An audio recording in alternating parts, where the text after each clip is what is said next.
For this video presentation, I'll be discussing sexual violence. As Bywater and Jones explain, sexual violence is defined as attempted or actual forced, coerced, or unwanted sexual activity.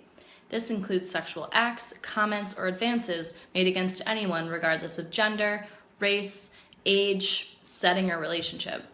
This includes sexual harassment, sexual assault, rape, trafficking, genital mutilation, prostitution, and more. Of all these forms, Bywater and Jones explain that rape and sexual assault make up the majority of sexual violence statistics in the U.S. Typically, 92% of rapes are against women and 8% are against men. Also, 23% of adult women will experience sexual assault in their lifetime, while 21% of girls and 11% of boys will experience some form of sexual abuse in their lifetime as well. Bywater and Jones state that the overwhelming majority of perpetrators of sexual assault are male, and the majority of victims are female. The authors state that much of this is a result of gender inequality and the social construct of sexual violence, where women are victim-shamed, made to feel responsible as if they're asking for it based on image or actions, and society believes that male sexual aggression is actually natural. When meeting with victims of sexual assault, it's important to be mindful of trauma-informed care. It's important to avoid victim-shaming behavior regardless of the victim's gender and remain unbiased in their care.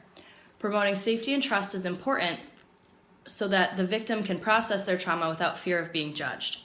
The client should know that their options for reporting without feeling forced to do so, as choice is important to a victim in overcoming a trauma. Using collaboration to decide on a course of action can give the individual a feeling of control after feeling out of control during their traumatic event. When working with victims of sexual violence, it's important for social workers to understand the impact of sexual assault on an individual's circle of sexuality. As Spicer explains in his lectures, the circle of intimacy involves honesty and openness. For many individuals, they may feel that sharing this incident with their loved ones can be extremely difficult, or they may fear how their sexual violent experience impacts their future relationships. Their circle of sensuality may also be impacted as they experience a loss of sexual pleasure or develop body image or self-esteem difficulties. It's also important for social workers to be involved in the social justice model explained in Professor Spicer's lectures. While we will help many individuals cope with their sexual violence, we need to speak out about victim shaming, gender inequality, and the rape culture in our country. We need to be social change agents and fight for equity through political and social efforts. By bringing together the concepts discussed in our lectures, we can best serve our clients and also strive to reduce acts of sexual violence in the future. Hopefully, through our efforts and what we've learned in the different models, we can help improve the lives of others.